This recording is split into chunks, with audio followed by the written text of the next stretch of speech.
Bem-vindo a mais um programa Conversando com o Jefferson. Eu recebo aqui o Timbalbense, ele que está fazendo sucesso no mundo, principalmente lá na China, que é o Éder Duarte Santos Arruda. Agora acertei. Muito bem, Éder. É o Timba. Bem-vindo ao nosso programa. Eu que agradeço. Obrigado pelo convite. Agradeço a todos que estão assistindo também. Bom dia, boa noite, boa tarde. E obrigado pela oportunidade. Eu que agradeço, Éder, de ter vindo aqui ao nosso programa. E você que realmente já representa a nossa cidade bem longe, né? Bem do outro lado do mundo, praticamente. Eu sempre gosto, tenho um apreço e defendo as pessoas que defendem e propagam onde vive, onde mora, né? Em Timbaúba. Porque você é conhecido como Timba, não é isso mesmo? A realidade o prazer é meu e o orgulho, né? Porque eu saí daqui muito tempo atrás, saí muito jovem, e levar o nome de uma cidade nas costas, na sua profissão, é um orgulho. Eu agradeço a Deus por isso. Sai com quantos anos de idade? De Timbaúba eu saí com 12. 12 anos. Isso. E fosse jogador de futebol. Fui tentar e graças a Deus consegui. Deu certo, né? Inicialmente fosse para que time? Em 2000 eu fui para o Santa Cruz, fiquei Sim. 6 anos no Santa. 6 anos, um bom tempo. Isso. Depois eu passei... Mas é o teu time no coração mesmo? A de Pernambuco?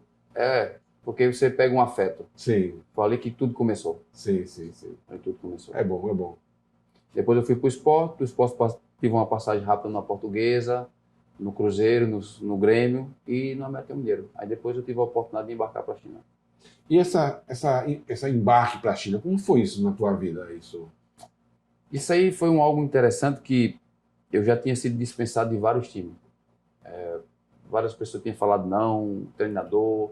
E escutado bastante palavra negativa e palavras assim que você, quando está tentando conseguir algo, dependendo do que você escuta, aquilo pode te travar. É verdade. Ou pode te A palavra tem poder. Tem poder. E eu escutei uma palavra de um amigo que falou assim: ô Timba, luta por uma chance.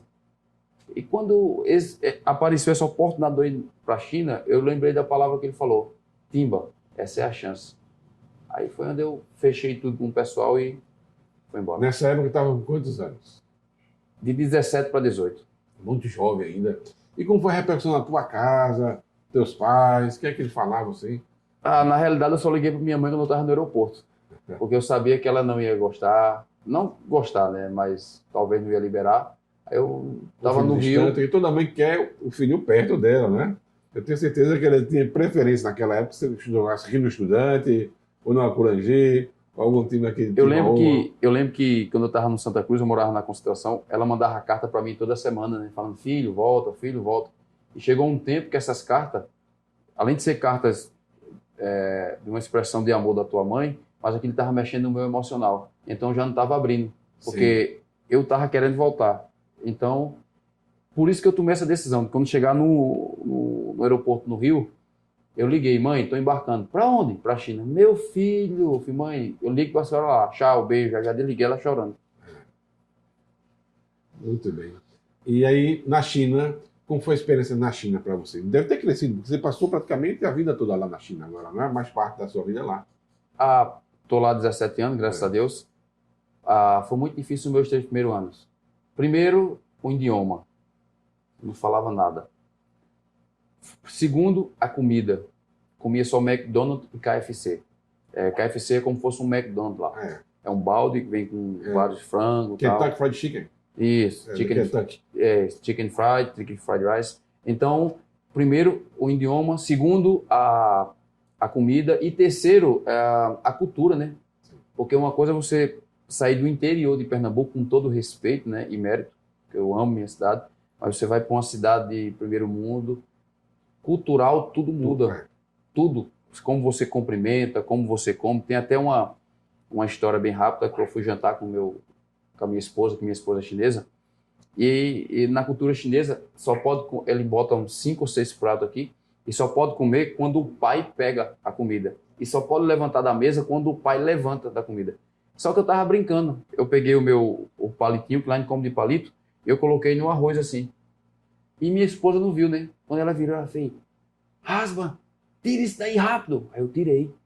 Aí botei aqui, ela fez, calma. Aí eu fui, o que foi? isso na cultura chinesa está pedindo que meu pai morreu. Eu falei, meu Deus. Ela me livrou. Tá vendo? Tá vendo? Que coisa. Que gafe, né? Mas também é por não saber, não conhecer os costumes dos lugares. Né? Hoje já é diferente. Eu tive a oportunidade também a Hong Kong e vi que é bem diferente. A primeira coisa estranha que eu cheguei em Hong Kong, fui a um restaurante e passei, era o primeiro andar, mas no térreo que tinha muito de aquário, muitos aquários no chão lá, aqueles aquários. Eu achei estranho aqueles peixes ali, daquela coisa. Realmente ali você escolhe aquele peixe. Você escolhe. Você Interessante escolhe, que o peixe, os aquários estão aqui, você vai lá e fala, quero esse. 10 minutos o peixe chega na sua mesa. É incrível. Tem uma história, o cara viu, tinha uma tartaruga, linda tartaruga, ele olhou para a tartaruga olhou para ele e disse que amor à primeira vista. Eu quero essa. Levar para casa para cuidar. Aí o cara cortou toda a tartaruga. Foi Eles são especialistas. Eles são especialistas. Eles... É incrível. A culinária chinesa, assim, para quem não conhece, quando chega a primeira vez, é o impacto. Hoje, eu falo para você que eu sou apaixonado pela culinária chinesa. Mas é muito picante, né? Vê lá que a comida é muito pimentada. Né? Muito pimentada. Muito pimenta, muito alho. Eles gostam de colocar o alho inteiro na comida. E depois ele come o alho inteiro. Já está meio derretido, está comendo alho. É bem interessante a culinária chinesa. É gostoso, diferente, mas muito picante. Tem que acostumar devagarzinho, né? Devagarzinho. Tem que se adaptar.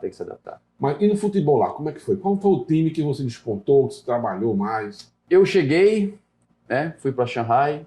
Chegou em Xangai, não deu certo, por causa de uma situação do empresário com o clube. Depois a gente voltou, de Xangai a gente veio para Hong Kong. Chegou em Hong Kong, a janela estava fechada. A gente desceu para Macau. E quando chegou em Macau, faltava, acho que 10 dias para fechar a janela. Porque a liga lá é diferente da liga de Hong Kong. A gente assinou com um time. O time do Porto o nome do time era Porto. Porto. Isso. Então, para mim, a minha maior dificuldade, logo no começo, era o esquema tático. Porque o esquema tático da China é totalmente diferente do Brasil. Então, o treinador ele, português, ele gostou muito de mim. Essa foi minha sorte, graças a Deus. O treinador gostou muito de mim.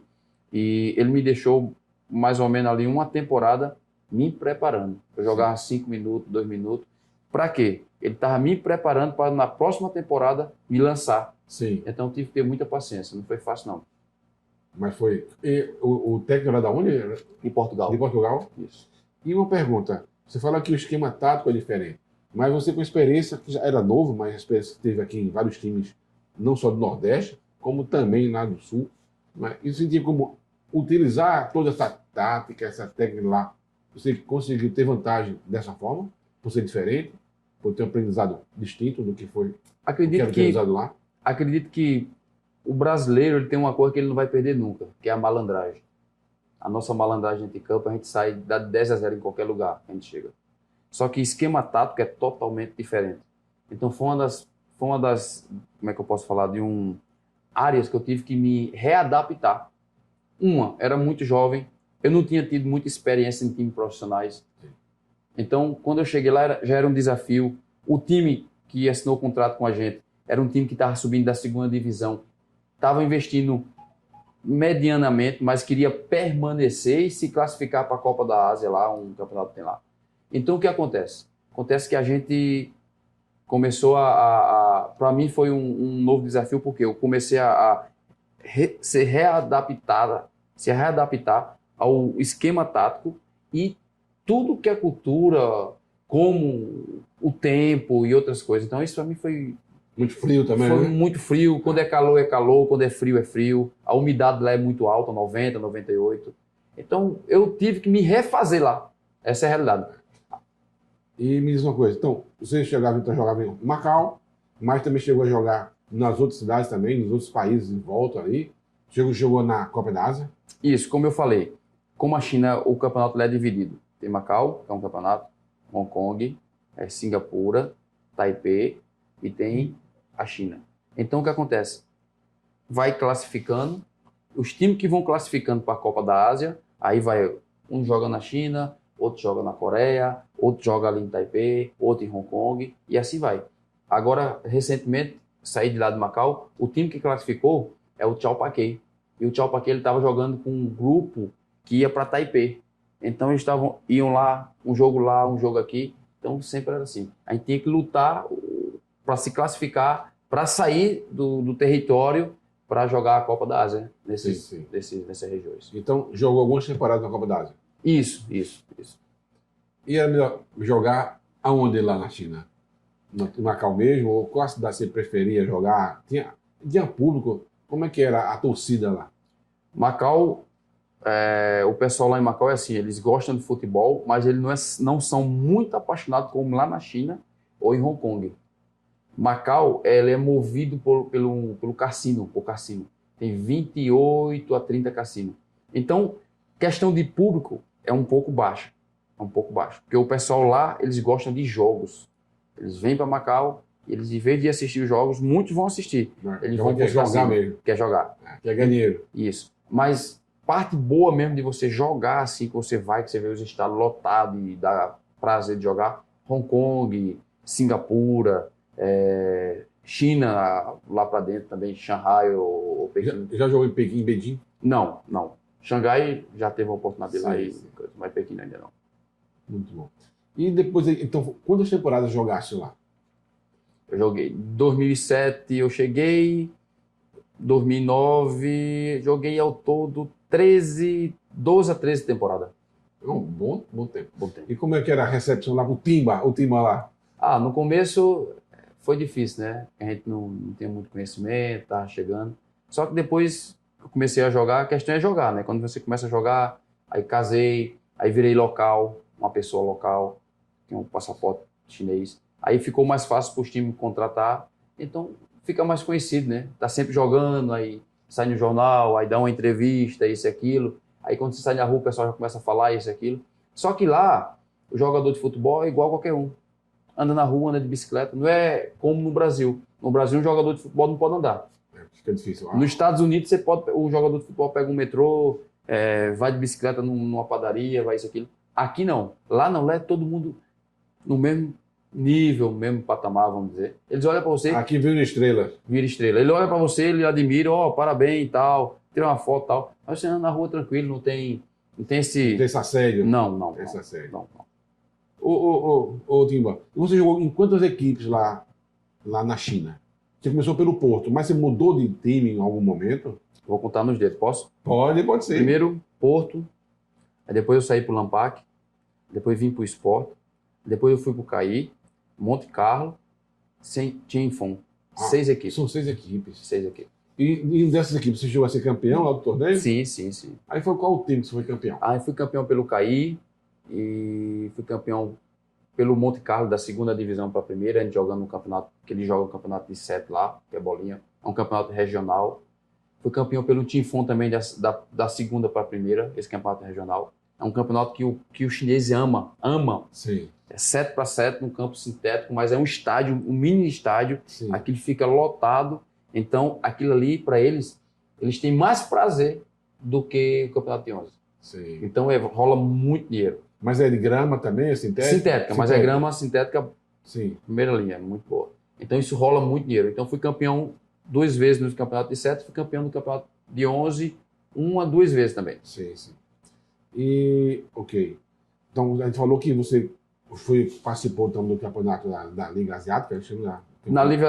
Da Liga Asiática, o ano que eu ia jogar foi o ano que eu parei. Eu não participei. Não participou? Não participei. Sim. Aí parou. E você parou por quê? Qual foi o motivo de ter parado? Por 3 motivos. Primeiro motivo, eu sou cristão, né? Sou evangélico, graças a Deus. Eu tive um sonho e Deus falava comigo que chegou o tempo. E o segundo motivo, eu estava com a dor do meu joelho na minha cartilagem. Foi quando eu comecei a pensar no futuro. E o terceiro motivo, eu falei com a minha esposa, conversando com ela. A sua esposa também é evangélica também? Isso. Procurei um doutor do clube lá, né? Chinês. Lá é muita acupuntura, esse negócio. E ele falou para mim que se eu não parasse naquele momento para tentar tratar, talvez lá na frente eu ia ter dificuldade para andar ou fazer exercício. E eu amo fazer exercício. Eu não consigo. Mas eu acho que me impulsionou a parar mesmo foi o sonho que eu tive quando Deus falou comigo. Porque para ir para a China, Deus me deu um sonho, uma visão. Sim. E para eu parar foi a mesma coisa. Então é bom escutar Deus, não é? Não tem dúvida. Escute Deus. Você também escute, você não erra nunca. Esse é o caminho. Esse é o segredo da vida. Você não erra nunca. Muito bem, Timba. E aí você parou o futebol e foi viver de quê? Não foi lá casado, parou o futebol, foi ser empreendedor, né? Você foi ser, no caso, empresário. Na realidade, quando eu estava jogando, eu já tinha aberto um café. Abri um café no cassino. Dentro do cassino? Dentro de um cassino. Um dos maiores, Venícia. Venícia. Aí consegui abrir o segundo café em um clubhouse. Abri o segundo café em um clubhouse. Aí saí, fechei esse daqui, vim para aqui e depois abri outro café numa clínica. Já usando o nome, pelo conhecimento que a gente tem na cidade, o nome do futebol. Aí um ligando para outro. Aí vinha e tal, a gente conseguiu abrir. E agora a gente tem um café dentro de uma escola internacional, onde a gente serve os alunos e os professores. Sim. Então foi essa foi uma direção que eu tive quando eu parei de jogar, né? Eu já estava pensando, foi um tipo de investimento, né? Sim, e foi um investimento, graças a Deus, foi muito bom. Muito bom. Então você tem 4 unidades assim? Aí eu fechei o quê? O que aconteceu? Desculpa. Saí do Vinícius, vim para o Clube, vim para o Nova City, abri aqui na clínica e vim para a escola. Só que o fluxo aqui na escola estava maior do que os 3. Sim. E eu precisava de mais gente. Então eu tive o quê? Um clique. Fechei os 3 e trouxe todo mundo para aqui. Sim. E hoje está tranquilo. Está tranquilo hoje. Bom, vale a pena. Glória a Deus. Maravilhoso. Muito bom, muito bom. E é o Timba Café. Timba Café. Timba Café. Timba Café. Beleza. Mas veja, é muito interessante tudo isso, mas eu pergunto a você, foi fácil? Porque na China, quando foi, não é fácil. A pessoa não entende você direito. E como você falou, os costumes, não é? E como foi essa tua vivência para tu aprender os costumes lá da China? Primeiro, eu tive que escutar alguns conselhos de pessoas que estão lá há mais tempo, do que eu, né? Há 20 e poucos anos. Depois eu comecei a tentar estudar o inglês, só que eu não tive muita, como é que eu posso falar, muito êxito, né? Aí conheci a minha esposa. Depois que conheci a minha esposa é professora de inglês, e eu falava com ela no computador.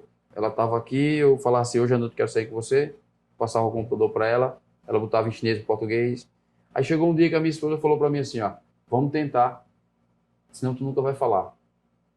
Aí eu olhei, eu falei, tá bom. Aí foi onde eu comecei a aprimorar o meu inglês, né? Aí hoje, graças a Deus, eu consigo falar inglês, consigo ler, escrever, e um pouquinho de chinês dá. Um pouco de chinês. Dá para arriscar. E os costumes de lá mesmo? Teve algum perrengue? Fora essa, tu queria matar teu sogro? Rapaz, os costumes, a cultura chinesa, você tem que estudar. A questão é que quando você sai para fora do país, um exemplo, o meu caso eu não sabia que eu ia para a China. Hoje tem muitos jogadores que já são vendidos. Um exemplo, o atacante do Palmeiras, o Endrick, ele vai para onde? Para a Espanha. Então ele já tá falando o espanhol e ele já sabe a cultura lá de Madrid. Hoje é muito mais fácil, né? Hoje é mais fácil. Hoje com a tecnologia você tem como saber, né? Isso. No Naquela meu época tempo não tinha isso. Não tinha. E no meu tempo, além de ter tecnologia, eu não sabia. Porque o certo é você, qualquer país que você for, você pelo menos estudar um pouco sobre a cultura. E quando a gente chega lá, quando eu cheguei lá, foi difícil, né? Porque a cultura chinesa é totalmente diferente da nossa. Mas uma coisa eu sei, o lado cultural deles melhorou muita coisa em mim. Eles são muito disciplinados. Isso é bom. São muito disciplinados para tudo. Então, eu aprendi bastante e aprendo bastante com a cultura chinesa. Mas no começo foi muito difícil, muito difícil. Você pensa em sair, voltar para morar aqui no nosso Brasil, no nosso Pernambuco, em Timbaúba, pensei só de passeio mesmo? O futuro, se eu falar que eu nunca vou morar no Brasil, eu não quero morar no Brasil, eu não sei, só Deus sabe, né? Mas hoje, pensando assim, é difícil. Por quê? Porque a minha esposa é chinesa, para ela se adaptar aqui. Eu que sou daqui, para me adaptar esse mês, eu estou sofrendo pra caramba. É como um choque cultural muito forte. Sim. Eu saí da minha rotina lá da China, em uma cidade que, com todo respeito, é tudo perfeito, é tudo tranquilo, questão de segurança, de várias coisas. E vindo para aqui com todo respeito, sem menosprezo, sem nada, você leva um choque cultural. Então, para minha esposa vir hoje, ela veio de férias, ela gostou, as 2 vezes que ela veio. Ela ama para passear, gostou da comida, gostou da minha família, de todo mundo. Só Deus mesmo, se um dia, só Deus falasse com a gente, para a gente um dia voltar para morar no Brasil. Só se for da vontade de Deus. Já pensou em abrir uma filial do Timba Café em Timbaúba? Quem sabe? Dá certo, não? Então, quem sabe, né? podia abrir um café aqui, mas eu estou tentando vir para cá para fazer outro tipo de investimento. Sim. Agora a gente conseguiu, com a graça de Deus, comprar um terreno em Arapiraca e construímos um CT, um campo sintético lá. Sim. Então a inauguração agora é dia 2. Mas por que Arapiraca? Foi uma direção de Sim. Deus. Sim. Eu estava querendo investir, Deus tem me dado uma direção, mesma coisa, uma visão, Deus me deu uma visão. E eu tenho um amigo meu que mora em Arapiraca, que ele jogou comigo na China, só que ele voltou. Sim, sim. E eu falando com ele, falei, ó, Timba, a terra aqui tá muito barata, cara, depois da pandemia. A terra lá, que a gente comprou, era 180 mil, quando chegou no tempo da pandemia, caiu para 60 mil.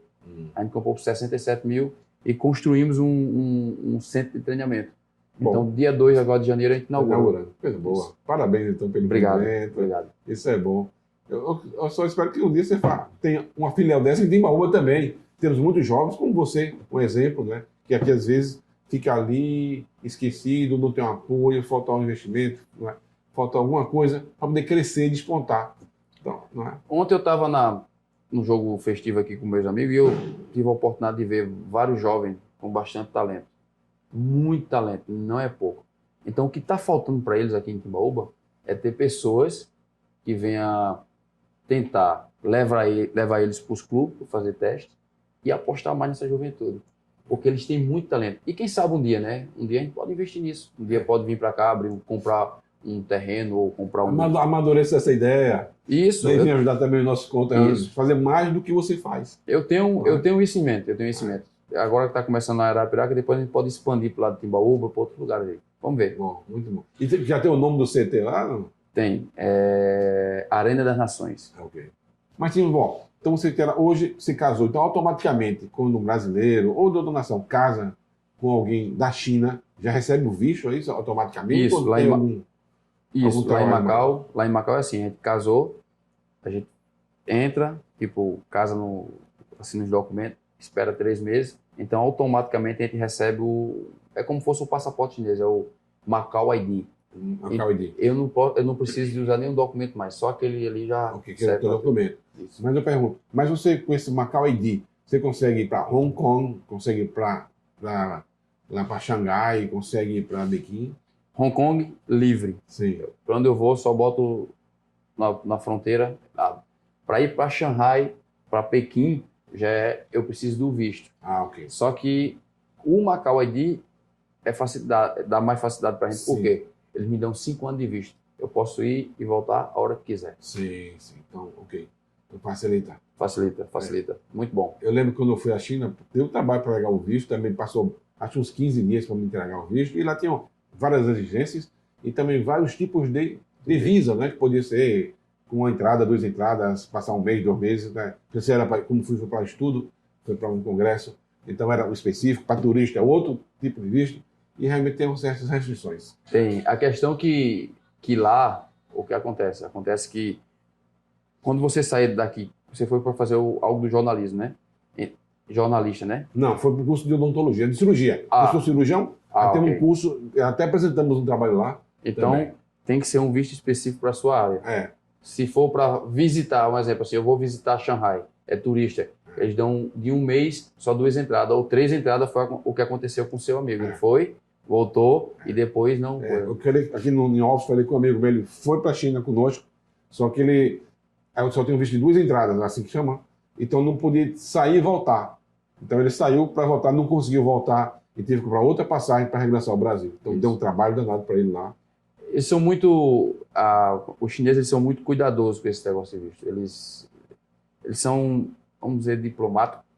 Eles são bem rígidos. Bem rígidos, né? E eles não estão errados, né? Eles têm que... Tratar o que é certo. Então, a cultura chinesa, eles são bem disciplinados naquilo que eles fazem. Bom, muito bem. Então, Éder, o Timba, bem-vindo mais uma vez. Muito bom falar com você, de conhecer que não conhecia. Quero parabenizar você e também pelas suas atitudes, sua forma de ser. A gente humilde, gente boa e que propaga o nome de Timbaúba lá por onde passa. Parabéns por isso. Eu que agradeço. Obrigado a todos aqui do estúdio, da conversa com o Jefferson. Foi muito edificante, fiquei muito feliz e quando tiver a oportunidade eu quero trazer a minha esposa aqui. Sim, coisa boa, quero conhecê-la, assim, vou começar um pouco de chinês, ó. Eita! Chinês, inglês e português, tá bom? Tá bom. Foi um prazer, muito obrigado, hein? Obrigado. Gostou? Deixa um comentário, faz um link. Lembrando que estamos no YouTube também. Se você vai lá, dar um like, dar um comentário, o YouTube entende que você está dando valor a isso aqui. A gente pode propagar para mais pessoas terem acesso a esse material, a esse conteúdo que estamos sempre disponibilizando semanalmente. Né? Então, obrigado, um abraço, até mais.